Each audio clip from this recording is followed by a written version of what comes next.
Okay, you lovely people, here we go. This is a new batch. This is 89 of Build Your Own Batmobile Tumbler.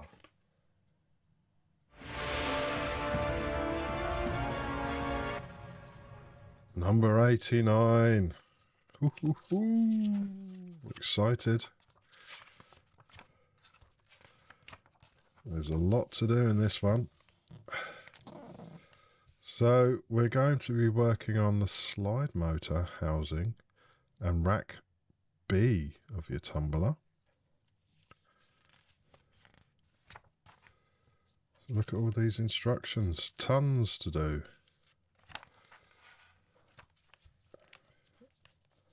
And then once completed, we'll be at that stage.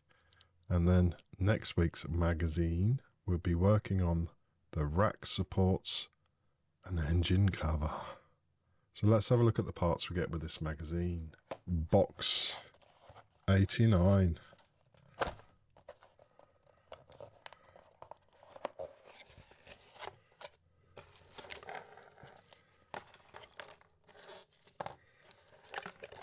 Zip everything out.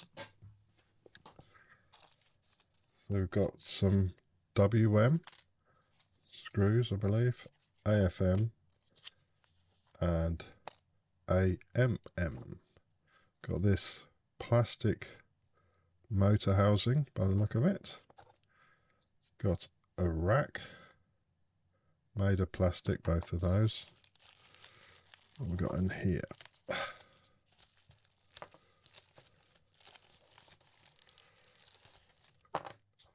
And this part is metal, which also looks like some kind of housing. Right, oh, it slides onto there, doesn't it? Yep. And, oh, some AM screws.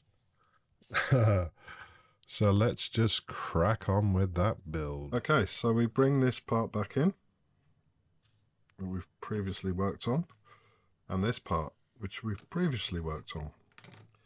And all we've got to do is attach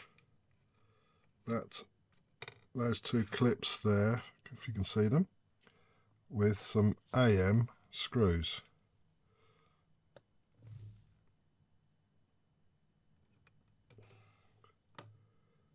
So yeah, just a simple case of screwing into metal. So I've just dipped it into some of that 3-in-1 oil, which helps cut it into the metal.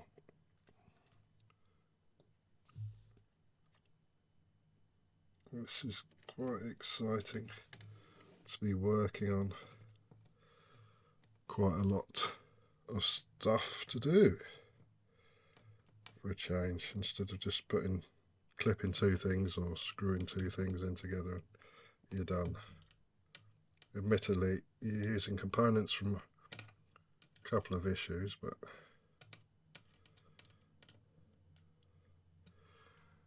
there we are. So that's still got that sort of freedom of movement. That is now attached there, like that. Okay. Then we need to bring in some components from previous issues. So we've got some limit switches, or limiter switches, and we have number 27. We also have number 28, number 29, and number 26. So we need all those. And we also need a motor, number 34. We also need this part as well that we've previously worked on. And it's a case of screwing in some of these limiter switches. So we need 26. That one there. And that one will seat just there, as you can see. And that's going to be screwed in with some WM screws. Don't want to over tighten them. Yeah, that works lovely.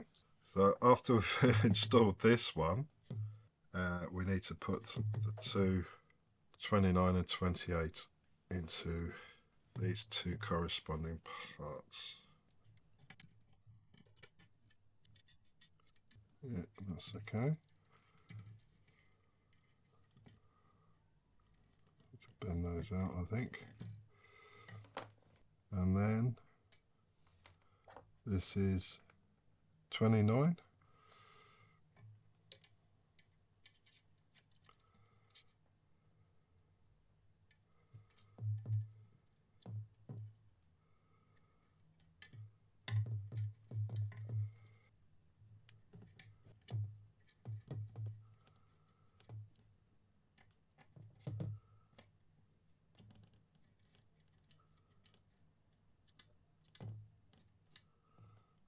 So yeah, so a lot of cables going on around here.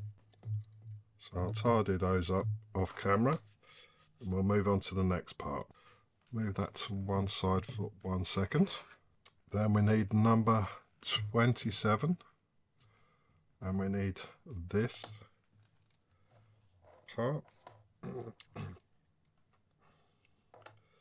So in the magazine you've got these metal pins. It says to bend it. I'm trying to get that into view. That metal pin there just needs bending up, so this will fit in the correct orientation, like that, with one of these screws again. If you don't bend that pin up, then you're not going to be able to get that seated properly. Just check that that still has the freedom of movement. So yeah, once completed, that will look like that. This part with that extruded part there, and this part here with that part facing down, just slides over the edge. So you've got that sort of movement going there. And then at some point, if you can see in there, you've got all the teeth that are going to interact with the motor. Okay, so with the all the limit switches in place, and they're all got the movement that they should have, we need to bring this part in, and it needs to sit over that whole section there, but also need to make sure that the lower teeth hit the lower part of that cog. Then this part goes over the top and lining up the holes, you then put some AMM screws in. Seems to be a lot of cables that could potentially get in the way, but we'll find out later on. And we'll get the second one in.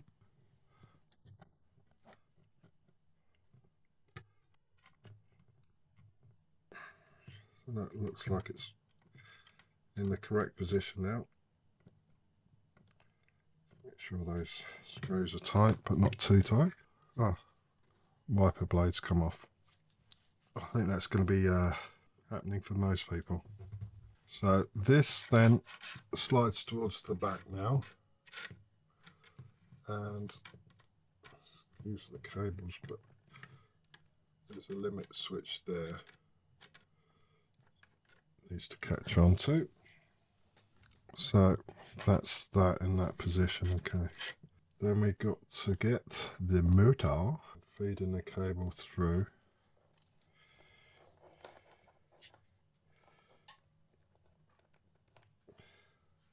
It fits into the holder like that. Now it's saying you've got to be very precise with the positioning of the cables. I'm assuming it'll go one way or the other depending on which way you install it. So let's double check the grey switch that way. That fits on there with some AFM screws, and we just need 2 of those in to hold that casing, motor casing, in place. And that's the second one going in. So once all the cables are tidied, that's all completed. Very nice it is too. I do like that there was quite a lot to do in this one. It's just a shame this wiper blade came out. But we'll sort that out later. Anyway, I hope you enjoyed that one. Don't forget to rate, comment and subscribe. And I'll catch you on the next one.